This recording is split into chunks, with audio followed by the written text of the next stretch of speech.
Hello मैत्रिणींनो, कशा आहात सगळ्याजणी? मस्तच असणार आहात. मी सीमा माझ्या युट्यूब चॅनलवर तुम्हा सगळ्यांचं खूप खूप स्वागत करते. तर आजचा ब्लॉग बनवण्याचं मेन कारण म्हणजे माझ्या मागच्या ब्लॉगला म्हणजे माझ्या मागच्या आठवड्यातल्या वैभव लक्ष्मी व्रताच्या उद्यापनाच्या ब्लॉगला तुम्ही खूप सारं प्रेम दिलं.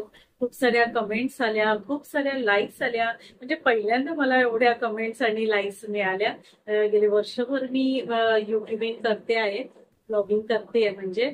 पण मला पहिल्यांदाच एवढ्या कमेंट्स आणि एवढ्या लाईक्स मिळालेल्या आहेत. पण ज्या संख्येने मला कमेंट्स आणि लाईक्स मिळालेले आहेत त्या संख्येने तर सबस्क्रायबर्स वाढलेले नाहीयेत. Point to be noted. तर सबस्क्रायबर्स सुद्धा वाढले पाहिजेत ना. तर तुम्हाला तुम्हाला जर माझे ब्लॉग खरंच आवडत असतील ना, तर नक्की सबस्क्राईब करायला तुम्ही विसरू नका. सबस्क्राईब सुद्धा करा, म्हणजे माझे येणारे ब्लॉग सुद्धा तुम्हाला बघायला मिळते. म्हणजे तुम्हाला जर खरंच माझे ब्लॉग्स आवडत असतील तर तर तुम्ही मागे जाऊन सुद्धा, गेले वर्षभर मी करते ब्लॉगिंग, तर मागे जाऊन सुद्धा तुम्ही माझे ब्लॉग्स बघू शकता. भरपूर चांगले चांगले विषय, टॉपिक्स मी तुमच्यासाठी बनवलेले आहेत. तर ते सुद्धा तुम्ही चेकआउट करू शकता. तर आजचा ब्लॉग स्पेशली त्या वैभवलक्ष्मी व्रताच्या उद्यापनाच्या ब्लॉगसाठीच केलेला आहे. तर त्याच्यामध्ये माझ्या बऱ्याचशा मैत्रिणींनी मला खूप सारे प्रश्न विचारलेले आहेत. खूप साऱ्या शंका कुशंका आहेत त्यांना त्या व्रताबद्दल. तर म्हटलं ठीक आहे, त्यांना उत्तरं मी त्यांना दिलेलीच आहेत कमेंट सेक्शन मध्ये. पण म्हटलं त्याचा एक ब्लॉग सुद्धा करून टाकूया, म्हणजे सविस्तर त्यांच्याशी बोलूया, म्हणजे त्यांनाही त्यांच्या प्रश्नांची सविस्तर उत्तरं मिळतील आणि शंकेचं समाधानही होऊ शकतं. म्हणून मग हा ब्लॉग त्या कारणास्तवच मी केलेला आहे. तर मला बरेचसे प्रश्न आलेले आहेत, त्याच्यापैकी मी थोडे म्हणजे सगळेच घेतलेले आहेत. तर ते मी तुमच्यासमोर मांडणार आहे आणि त्याची उत्तरं सुद्धा देणार आहे. तर सगळ्यात पहिले तर सगळ्यांनी माझं खूप कौतुक केलेलं आहे. म्हणजे मी जे सजावट केली, जे पूजेची मांडणी होती, त्याच्याबद्दल खूप खूप कौतुक केलंय माझं. तर त्याच्यासाठी खूप खूप थँक्यू म्हणते तुम्हाला. Thank you so much. तुम्हाला आवडलं. बरं वाटलं, मला खूप बरं वाटलं तुम्हाला आवडलं आणि तुम्ही ते अगदी मनमोकळेपणाने मला ते सांगितलं. त्यामुळे खूप बरं वाटलं, खूप छान वाटलं. तर हे सगळं असं क्रिएटिव्ह करायला ना ऍक्च्युली मला आवडतं आणि आवडीनुसार मी ते केलेलं आहे. तर आता घेऊया वळूया तुमच्या प्रश्नांकडे. खास खास तुमच्याशी बोलण्यासाठीच हा ब्लॉग मी केलेला आहे. तर पहिला प्रश्न, माझे पण व्रत एका ताईंनी लिहिलेलं आहे. माझे पण व्रत सुरू आहे. 6 झालेत. 6 व्रत म्हणजे 6 शुक्रवार झालेले आहेत त्यांचे. पण तब्येतीमुळे एखादा शुक्रवार नाही जमला तर चालेल का, असं त्या विचारतायत. पुढे जाऊन त्यांनी लिहिलंय की माझ्या पायाला त्रास आहे, बहुतेक ऑपरेट करावं लागणार. अ, वेळ येऊ शकते म्हणजे त्यांच्यावर ऑपरेशनची. तर त्यामुळे मला टेन्शन आलं. तर टेन्शन घेण्याची तर काहीच गरज नाहीये. अशा ह्या सगळ्या गोष्टी होतच असतात लाईफमध्ये. लाईफ काय अगदी सरळ साधं सोपं असं नसतं. कधी कधी सतत उतार चढाव येतच असतात. तर आता त्यांचे पाय दुखतायत, मला त्यांचं एज माहिती नाहीये. पण आता ते म्हणतात की ऑपरेट सुद्धा करावं लागतं, म्हणजे काहीतरी गंभीरच दुखापत असणार आहे किंवा त्यांना जे काही झालंय, डोळा दुखतोय का पाय दुखतोय त्यांचा संपूर्ण, ते काही मला नीट कळलेलं नाहीये ह्याच्यामध्ये. पण पहिले तर मी सांगेन की देव त्यांना लवकर, लक्ष्मी माता त्यांना लवकरात लवकर बरं करू आणि त्यांना अगदी मस्त चालता फिरता येऊ दे. तर माझी ही सदिच्छा पहिले तर मी व्यक्त करते आणि तसंच होईल बघा. आणि आता त्यांच्या प्रश्नाचं उत्तर म्हणजे, तर असं काही झालं तर घाबरून जाण्याचं, टेन्शन येण्याचं कारण नाही. तुम्ही व्रत करायला घेतलंय ते तुम्ही तुमच्या घरातल्याच, तुमचा मुलगा असेल, मुलगी असेल, सून असेल, कोणाहीकडून कम्प्लीट करून घेऊ शकता. म्हणजे अर्थात त्यांची जर इच्छा असेल तर, त्यांची इच्छा असेल तर, नसेल तर बिलकुल तसं करू नका. तुम्ही हे व्रत मातेची माफी मागा आणि हे व्रत अर्धवट सोडलं काहीही हरकत नाही. तुमचा प्रॉब्लेमच असा इतका जेन्युइन आहे की ते व्रत अर्धवट सोडलं तर काहीही प्रॉब्लेम होणार नाही. मातेची माफी मागा आणि बघा तुम्ही लवकर बऱ्या होणार आणि बऱ्या झाल्यानंतर तुम्ही हे परत व्रत करायला घेणार आणि हे व्रत करायला तुम्ही परत सुद्धा येऊ शकता. असं काहीच नाहीये की आता हे व्रत सुटलं तर कसं होणार, परत करूच शकतो आपण हे व्रत. त्यामुळे काहीच प्रॉब्लेम नाहीये. तर पहिले तर तुमची तब्येत बघा, लक्ष्मी मातेचं स्मरण करत राहा. तुमची तब्येत पहिले बघा, नीट बऱ्या व्हा. ऑपरेशनची नाही वेळ आली तर चांगलंच आहे, औषध पाणी करून बरं झालं तर खूप चांगलंच आहे. तर घाबरण्याचं काही कारण नाही. असं व्रत तुम्ही अर्धवट सोडलं तरी काही हरकत नाहीये. किंवा तुमच्या मुलीकडून, मुलाकडून, सुनेकडून तुम्ही ते व्रत पूर्ण करून घेऊ शकता, अर्थात त्यांची इच्छा असेल तर. आता पुढचा असंच एक प्रश्न आलेला आहे, व्रत करताना जेवण नाही केलं तरी चालेल का, आणि फक्त खीर केली तरी चालते का? मला सुद्धा हे व्रत करायचं आहे म्हणून मी तुम्हाला विचारते आहे. तर एका ताईंनी हे अशा प्रकारे विचारलेलं आहे. तर व्रत करताना जेवण नाही केलं तरी सुद्धा चालतं. तुम्ही फक्त खिरीचा प्रसाद दाखवला, नैवेद्य, तरी चालतो. कारण तर हे बघा, देवी मातेला तुम्ही एवढासा कण जरी तुमच्या श्रद्धेने मनापासून जर तुम्ही एवढासा कण जरी दिला ना, तरी तो तिच्यापर्यंत पोचतो. तर असं काहीच नाही की जेवणाचाच नैवेद्य दाखवायला पाहिजे. आपण खीर तर बनवतोच ना तिच्यासाठी. तर इतर शुक्रवार तर आपण काय गूळ, खडीसाखर अगदी ठेवली तरी चालते. पण आता आपण उद्यापनाच्या दिवशी कसं सात स्त्रियांना, बायकांना बोलवतो हळदी कुंकवाला. तर त्यांना पण काहीतरी प्रसाद म्हणून, नैवेद्य म्हणून म्हणून आपण खीर बनवतो, बरोबर की नाही? लक्ष्मी मातेला खीर आवडते असं त्या पुस्तकातही दिलेलं आहे. तर त्याप्रमाणे सगळे खिरीचाच प्रसाद बनवतात ह्या उद्यापनाच्या दिवशी. त्याप्रमाणे म्हणजे पूर्वापार ते चालतच आलेलं आहे. तर खिरीचा प्रसादच केला जातो. जसं गणपतीसाठी मोदक केले जातात, आपण सत्यनारायणाला प्रसादाचा शिरा करतो, तसंच हे गणलक्ष्मी व्रताच्या वेळेस खीर बनवली जाते. तर ही एक खीर तर आपण अफोर्ड करूच शकतो. या सगळ्या गोष्टी करत असताना आपण ज्या काही धार्मिक गोष्टी करतो तर तिथे आपली श्रद्धा असणं जास्त महत्वाचं असतं. आता मी काही कोणी एक्सपर्ट नाही, माझ्या बोलण्याशी तुमचं दुमत असूच शकतं. पण मी जे काही विचार करते, जो काही विचार करते तो मी तुमच्या समोर मांडते. आता ही सगळ्यांनाच माहिती आहे ऍक्च्युली, पण काय वेळ अशी येते ना एखाद्यावर, त्यामुळे द्विधा मनस्थिती होऊन जाते. काय करू सुचत नाही पटकन. त्यामुळे मग त्या ताईंनी असे प्रश्न विचारलेले, त्यांनाही माहिती काय करायचं ते, पण अशा वेळी पटकन सुचत नाही, म्हणून मग त्यांनी प्रश्न विचारले. तर मी आपली माझ्या परीने त्याची उत्तरं देण्याचा प्रयत्न करते. तर बघा तुम्हाला ही उत्तरं पटली तर. आता अजून एक प्रश्न विचारलेला आहे, तर या व्रतामध्ये उपवास कंपल्सरी आहे का? त्या ताईने विचारले, उपवास कंपल्सरी आहे का? तर आता उपवास म्हणजे काय हे मी पहिले सांगते तुम्हाला. तर म्हणजे माझ्या मते उपवास हा तुम्ही बघायला गेलं तर टेक्निकली पण आपण उपवास करू शकतो, म्हणजे सायंटिफिकली, आणि श्रद्धेनी पण एक असतो. पण तो कसा असतो ते मी तुम्हाला एक्सप्लेन करते, बघा तुम्हाला पटतंय का. तर सायंटिफिकली म्हणजे उपवास म्हणजे काय, एक पोटावर लंघन असतं तुमच्या, तेवढंच एक डाएट होतं तुमचं. रोजचं हेवी खाणं पासून तुम्ही वाचता, बरोबर की नाही? त्यामुळे उपवास केलेला चांगलाच असतो. आणि दुसरा आपला धार्मिक उपवास म्हणजे, पूर्वी लोक उपवास म्हणजे कसं, ती उपवासाची सुरुवात कशी झाली असावी माहितीये का, की आपण बघा आपल्या आई वडिलांकडे हट्ट करतो, की लहान मुलं हट्ट करतात, म्हणजे लहान असताना की नाही नाही मी जेवणारच नाही, मला हे पाहिजे वस्तू पाहिजे, नाही तर मी जेवणारच नाही, किंवा मला असं असं मला पाहिजे ही वस्तू, नाही तर मी अभ्यासच नाही करणार. तर लहान मुलं जे ब्लॅकमेल करतात ना, तर ते आपण ऍक्च्युली देवासोबत करत असतो. म्हणजे उपवास हा असं असतो ऍक्च्युली, की नाही नाही देवा, माझ्या मनाची इच्छा आहे, माझी इच्छा पूर्ण कर, तर मी नाही तर मी जेवणारच नाही, असा हा उपवास असतो. आणि मग तो पूर्वी उपवास असा निरंतर केला जायचा, जोपर्यंत आपली मनातली इच्छा पूर्ण होत नाही तोपर्यंत उपाशी राहायची लोक. सॉरी, उपाशी राहायची लोक. तर ऍक्च्युली तिथून हा उपवासाची प्रथा पडली. तर हे असं आहे. तर म्हणजे तो हट्ट आहे आपला, बालहट्ट, देवीकडून आपले काही काम करून घेण्याचा. ऍक्च्युली आपण आपल्या मनाची जी पॉवर आहे ना, ती वाढवत असतो त्याच्याने. आपल्या देव इकडे तिकडे नाही आहे, ऍक्च्युली आपल्या मनातच आहे तो. तर आपल्या मनाची शक्ती जी आहे ना, ती आपल्या इच्छेसाठी, आपल्या इच्छेवर काम करत असते. तर तोच देव आहे ना, आपल्या देव आपल्या मनातच आहे. तो इकडे तिकडे आपण शोधत असतो, पण तो मनातच आहे. आपण एका मूर्ती रूपात फक्त त्याची भक्ती करत असतो. कारण तो आपल्याला दिसला तर अजून आपल्याला जास्त छान वाटतं ना पूजा करण्यात. आणि ते जे दिवे लागतात, ते अगरबत्ती, ती फुलं, ह्या सगळ्या पॉझिटिव्ह गोष्टी आहेत. म्हणून आपण ह्या सगळ्या पॉझिटिव्ह गोष्टी करत असतो. तर देव ह्या पॉझिटिव्हिटीमध्येच आहे ॲक्च्युली. तर देवाला अगदी घाबरण्याचं काही कारणच नाही आहे. ती आपल्या मनाची पॉझिटिव्हिटी आहे, आपली इच्छा आहे. आपलं मन म्हणजेच देव आहे.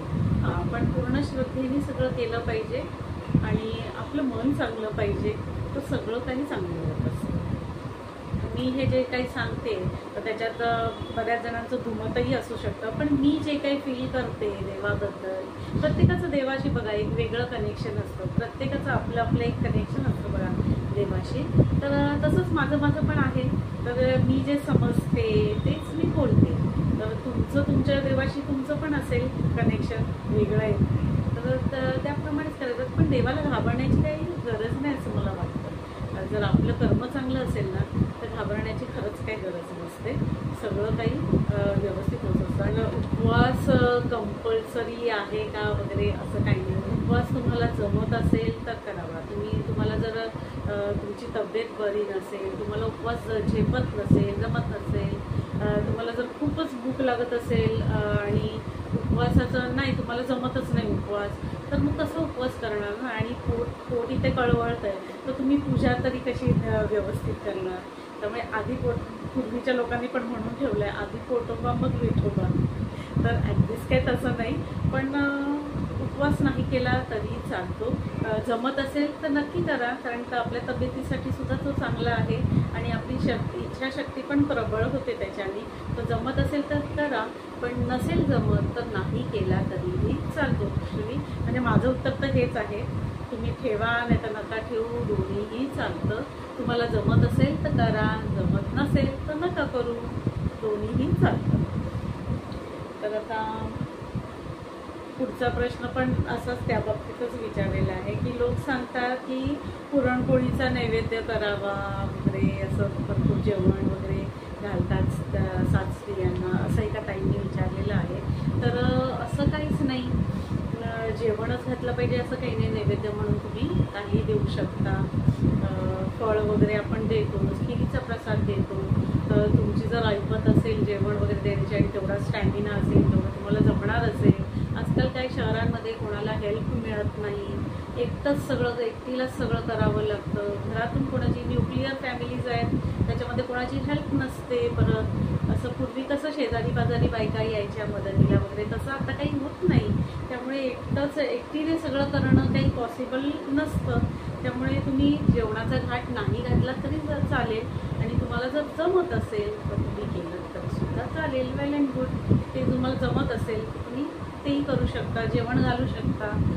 नसेल जमत तर जेवण नाही घातलं, खीर दिली, फळ दिलं, पुस्तक दिलं, एखादं वाणवस्तू असेल दिली. तर अशा प्रकारे आपण वैभवलक्ष्मी व्रताचं उद्यापन आपल्याला जमेल तसं केलं चालतं. तर मी पण तेच केलेलं आहे. मी सुद्धा जेवण वगैरे नाही घालत. आम्ही नंतर जाऊन गरिबांना काही ना काहीतरी असं, जेवणच असं नाही, कधी असं काही खायला, बिस्किटं म्हणा, ज्युसेस म्हणा, किंवा काही असं जे जमेल तसं, मला जसं ज्या वर्षी जसं जमेल तसं मी काही ना काही गरिबांना देऊन येते. कारण का गरिबांना देणं जास्त महत्त्वाचं आहे बघा.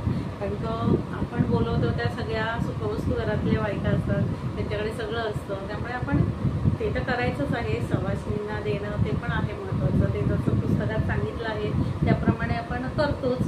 पण गरिबांना देणं पण, आपल्याला सवासणी मिळणार नसतील कधी, तर आपण गरिबांना असं दान करून आलो. किंवा एखाद्या मंदिरात जाऊन तिथे बायका येतात, सवासणी मिळत नाहीत आपल्याला घरी हल्ली शहरांमध्ये विशेषतः, तर आपण तिकडे मंदिरात जाऊन असं बायकांना वाणवस्तू दिल्या तरीसुद्धा चालतात. तर ते मी ब्लॉगमध्ये पण सांगितलंच तुम्हाला. मी असं सुद्धा करायचे. पहिले मला नाही मिळायच्या सवासणी एवढ्या, तर मग मी मंदिरात जाऊन तसं वाण द्यायची. परत असं गरिबांना देऊन यायची सगळं वस्तू, काही ना काही आणलेलं असायचं, जे काही असेल ते देऊन यायची, वाटून यायची रात्रीचे. तर तुम्ही असं कुठल्याही प्रकारे तुमच्या मनाला बरं वाटणं, तुम्हाला समाधान मिळणं हे खूप महत्त्वाचं आहे. आणि मी खरं सांगते, म्हणजे माझा अनुभव आहे. म्हणजे माझ्या एका ताईंनी पण सांगितलं आहे की मला खरोखर वैभवलक्ष्मी व्रताचा ना अगदी पहिल्या दिवसापासून अनुभव आलेला आहे. तर माझ्यासोबतसुद्धा अगदी तसंच आहे की मला अगदी पहिलं मी वैभवलक्ष्मी व्रत करायला घेतलं ना तेव्हापासूनचा मला या व्रताचा अनुभव खूप चांगला आलेला आहे. असं नको वाटायला की लेक्चरच द्यायचं, भाषणच द्यायला बसली. तर आज मी एकदम ओपन अप झाली तुमच्यासमोर. म्हणजे जे काही आहे माझ्या मनात ते मी मांडते तुमच्यासमोर. तुम्हाला पटलं तर घ्या, नाही पटलं तर तुम्ही मला कमेंट करून तेही सांगू शकता. पटतंय तर तेही सांगू शकता. तर कमेंट्स नक्कीच करा तुम्हाला कसा वाटतोय आजचा हा व्लॉग याच्याबद्दल.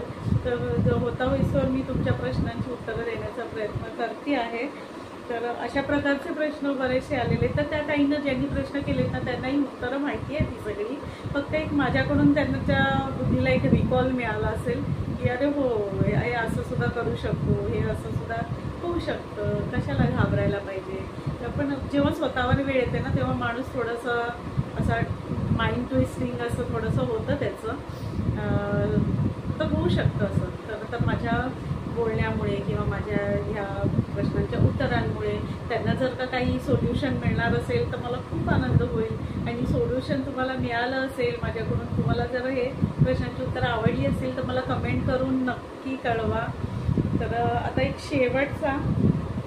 शेवटचा प्रश्न घेते. प्रश्न नाही आहे ॲक्च्युली, म्हणजे त्यांनी मला कमेंटच केलेली आहे. तर त्यांनी विचारले की त्या दिवशी मी जे मंगळसूत्र घातलेलं ना ते त्या एका ताईंना आवडलं आहे. तर त्यांनी विचारलं ते कुठून घेतलं आणि कितीला घेतलं. तर आमच्या इकडेच डोंबिवलीच्या मानपाडा रोडला ब्लिंग म्हणून एक शॉप आहे, तिथून मी ते मंगळसूत्र घेतलेलं आहे. तर ते इमिटेशन ज्वेलरी आहे ती. ते काही गोल्डचं वगैरे नाही आहे, इमिटेशन ज्वेलरीज आहे. तर ते मी बहुधा 1300ला घेतलेलं आहे. ते 1300 रुपयाला घेतलेलं आहे. ते चांगल्या क्वालिटीचं आहे. मी आता भरपूर वेळा वापरलं ते, पण त्याची शाईन अजून जशीच्या तशी नवीन चमकते त्याच्या. फक्त एवढंच की परफ्यूम वगैरे नाही मारायचं इमिटेशन ज्वेलरीवर. बाकी तुम्ही व्यवस्थित प्लॅस्टिकच्या पिशवीमध्ये घालून असं एखाद्या ट्रान्सपरंट प्लॅस्टिकच्या पिशवीत किंवा कापसामध्ये घालून असं डब्यात पॅक करून ठेवलं ना तर त्या ह्या इमिटेशनच्या वस्तूसुद्धा चांगल्या राहतात. पण ह्याची क्वालिटी आहे जरा चांगलीच आहे आणि अगदी खऱ्यासारखंच दिसतं ना ते, अगदी खरंच मंगळसूत्र वाटतं.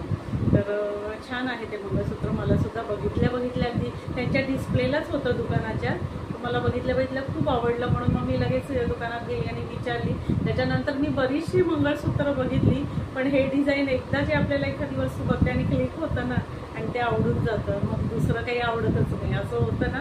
तर माझ्यासोबत तर असं होतं, तुमच्यासोबत होतं का ते पण मला सांगा. तर मला ती पहिलंच आवडलं बघितल्यात. मग शेवटी एवढ्या वस्तू बघून नंतर मग तेच मंगळसूत्र मी परत घेतलं. तर ते मी ब्लिंक शॉपमधून घेतलेलं आहे, डोंबिवलीचं मानपाड्या रोडचं. तर तिकडे अजूनही बरंच काय असतं. मला जर वेळ मिळाला ना कधी आणि त्यांनी शूटिंगला जर परमिशन दिली त्यांच्या शॉपमध्ये तर मी तिकडे पण एखादा ब्लॉग करीन, कारण की मी त्या शॉपमधून पण बऱ्याचशा वस्तू ऑलरेडी घेतलेल्या आहेत. आणि आता त्यांनी ना सिल्वरमध्ये सुद्धा ज्वेलरी आणलेली आहे. तर आता बघू, मला परत जर त्यांची सिल्वर ज्वेलरी वगैरे मिळाली ना तर मी तुमच्यासोबत शेअर करीन तो ब्लॉग. तुमच्यासाठी तो ब्लॉग करण्याचा मी प्रयत्न करेन. बघू मला परमिशन मिळते का, तर तसं मी ठरवेन. तर हे असे सगळे प्रश्न मला बऱ्याचशा ताईंनी विचारले. खूप बरं वाटलं. खूप सारे प्रश्न आहेत. तुम्हाला आणि तुमच्या शंकेचं निरसन केल्याबद्दलही मला समाधान वाटतं आहे. तुम्हाला माझ्या प्रश्नांची उत्तरं कशी वाटत आहेत ते पण मला तुम्ही कमेंट करून नक्की सांगा. तुम्हाला माझं बोलणं पटतं आहे का नाही पटत आहे ते पण सांगा.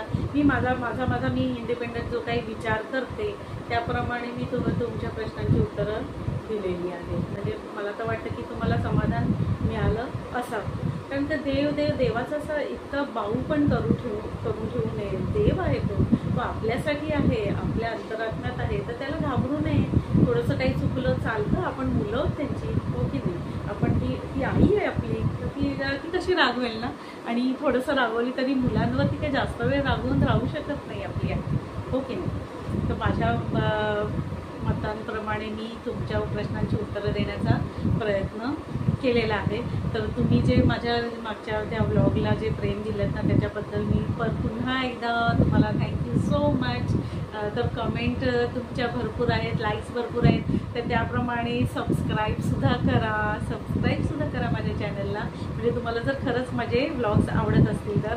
आणि तुमचं हे प्रेमच मला माझे पुढचे चांगले व्लॉग करण्यासाठी मला प्रेरणा देईन. तसे चांगले विषय मी तुमच्यासाठी हेल्पफुल ठरतील असे विषय मी तुमच्यासमोर घेऊन येत राहीन.